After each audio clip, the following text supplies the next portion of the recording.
Calculus कहां से आ गया? तो कॉन्सेप्ट ऑफ लिमिट को समझते हैं थोड़ा डिटेल में। जैसे फॉर एग्जांपल आप एक फंक्शन ले लो, मान लो कि मैंने आपको ये फंक्शन पकड़ा दिया। अब थोड़ा ध्यान से समझना, इसका जो डेफिनेशन है वो थोड़ा सा ट्रिकी है, तो आपको थोड़ा ध्यान देना पड़ेगा। तो कॉन्सेप्ट ऑफ लिमिट क्या है? मान लो मैंने आपको ये फंक्शन दे दिया F of X equal to X square by X. अब आप बोलोगे सर ये एक्स स्क्वायर बाई एक्स, तो एक्स और एक्स को तो कैंसिल कर सकते हैं ना, इतने ड्रामे क्यों कर रहे हो आप? एक्स और एक्स को कैंसिल कर दो। बट क्या हम एक्स और एक्स को कैंसिल कर सकते हैं? यहाँ पे कॉन्सेप्ट क्या होता है, क्या हम ऊपर नीचे एक्स और एक्स को यूं ही, है ना, यूं ही कैंसिल कर सकते हैं? यूं ही कैंसिल नहीं कर सकते, ठीक है? क्यों? इसका लॉजिक ये है, देखो अगर मैं आपसे पूछूंगा, जैसे फॉर एग्जांपल मान लो मैंने आपसे पूछा 2 इंटू 4 डिवाइडेड बाई 4, तो आप ऊपर नीचे 4 को कैंसिल कर सकते हो क्या? मान लो ये एग्जांपल, एक एग्जांपल से समझो, 2 इंटू 4 डिवाइडेड बाई 4, तो आप क्या करोगे? आप ऐसे ही करोगे ना, सर ऊपर नीचे 4 4 कैंसिल और इसका आंसर है 2, है ना? ये बिल्कुल सही है, इसमें कोई दिक्कत नहीं है, ऊपर नीचे कैंसिल कर सकते हैं। बट सर आपने तो बोला कि ऊपर नीचे एक्स को कैंसिल नहीं कर सकते। अरे भाई पूरी बात तो सुन लो, है ना? अगर मान लो ये 4 की जगह 0 हो गया, तो अगर मान लो यहाँ पे 0 आ गया, तो क्या अब आप कैंसिल कर सकते हो? क्या आप ऐसा कर सकते हो कि सर 0 0 कैंसिल और इसका आंसर आ गया 2? ऐसा तो नहीं कर सकते ना। तो हम ऊपर नीचे कैंसिल कब कर सकते हैं? कॉन्सेप्ट क्या होता है?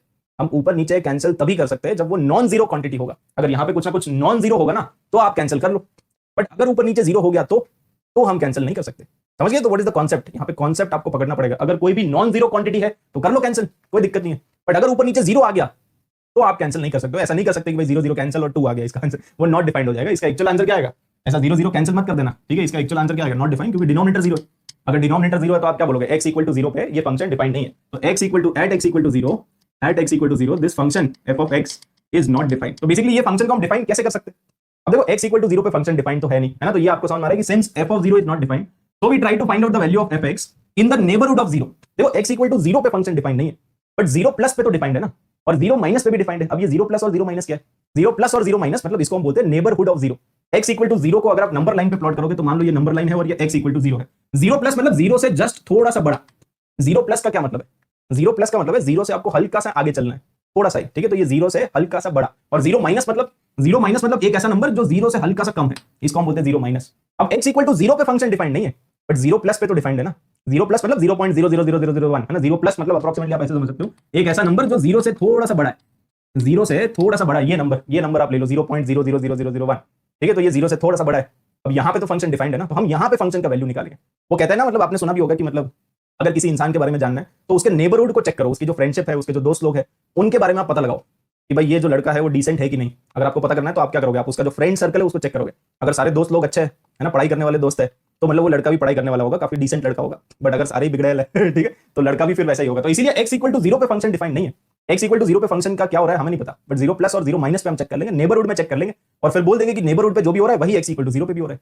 तो यहाँ पे 0 पे फंक्शन डिफाइंड नहीं है, बट फिर भी हम नेबरहुड में चेक करके बता देंगे कि what is the nature of graph या what is the nature of function at x equal to 0। समझ गए ना? तो बेसिकली यहाँ पे दो चीजें हैं, एक तो है x टेंडिंग टू a और एक है x इक्वल टू a। अब देखो इन दोनों के बीच का जो डिफरेंस है ना, वो जितना जल्दी आप समझ जाओगे उतना जल्दी आपको लिमिट्स के जो कॉन्सेप्ट्स है वो भी समझ में आ जाएंगे। तो आप इन दोनों के बीच का जो डिफरेंस है वो समझ लो कि भाई what is the difference between x tending to a and what is the difference between x equal to a। तो अगर मैं बोलता हूं x इक्वल टू a और ये a है, कोई भी एक कांस्टेंट, आप तो बेसिकली एक नंबर ले लो ना, ले लो ये लिखा हुआ है x इक्वल टू 2 और ये लिखा हुआ है x टेंडिंग टू 2। तो समझने के लिए एक एग्जांपल ले लो। तो अगर आपको कोई बोले कि भैया x जो है वो इक्वल टू 2 है, अगर x इक्वल टू 2 है मतलब क्या? x इक्वल टू 2 है मतलब x इज एग्जैक्ट 2, है ना, इट इज एग्जैक्ट 2, ना ज्यादा ना कम, एग्जैक्टली उसका वैल्यू 2 है।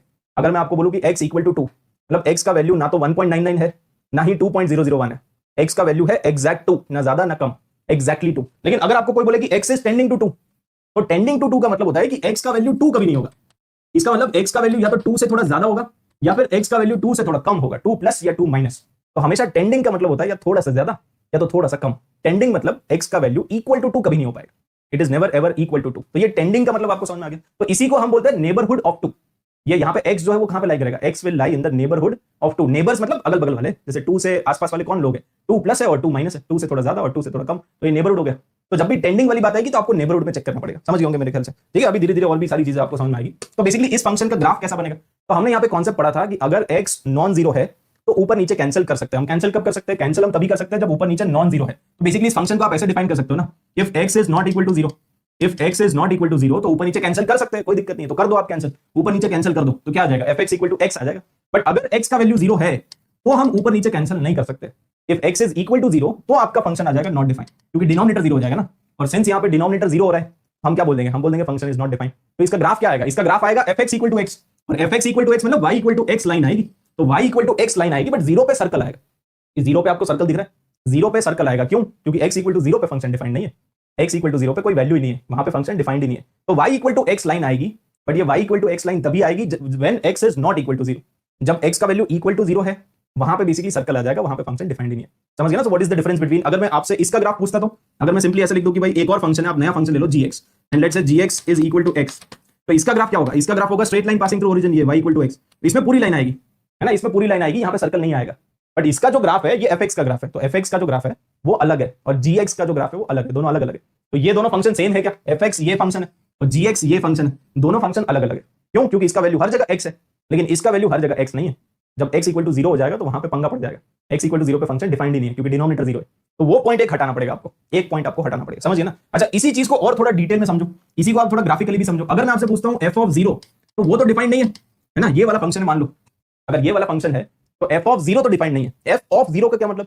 f ऑफ 0 का मतलब x का वैल्यू एग्जैक्टली 0 है, ना ज्यादा ना कम, क्योंकि आपने लिखा है f ऑफ 0। f ऑफ 0 मतलब आपको x का वैल्यू पुट करना है एग्जैक्ट 0, तो यहां पे आप एग्जैक्ट 0 पुट करोगे तो 0 स्क्वायर अपॉन 0 और डिनोमिनेटर आपका एग्जैक्ट 0 है। अगर एग्जैक्ट 0 है तो डिफाइंड नहीं होगा ना, तो f ऑफ 0 तो डिफाइंड नहीं है। बट अगर मैं आपसे पूछूंगा f of 0 plus, f of 0 plus मतलब आपको x का वैल्यू पुट करना है 0 से थोड़ा सा ज्यादा, 0 से थोड़ा सा ज्यादा मतलब 0.001, तो यहां पे तो फंक्शन का वैल्यू डिफाइंड होगा ना, और वो अप्रोक्सीमेटली कितना आएगा आप यहां से ग्राफिकली भी चेक कर सकते हो। 0 प्लस पे फंक्शन का वैल्यू कितना है आप देखो, यहां पे कॉरेस्पॉन्डिंग वैल्यू 0 प्लस के कॉरेस्पॉन्डिंग y का वैल्यू कितना है, 0 प्लस के कॉरेस्पॉन्डिंग y का वैल्यू भी कितना आएगा, 0 प्लस आएगा, मतलब 0 से थोड़ा सा ज्यादा आएगा। तो अप्रोक्सीमेटली हम 0 बोल सकते हैं क्या?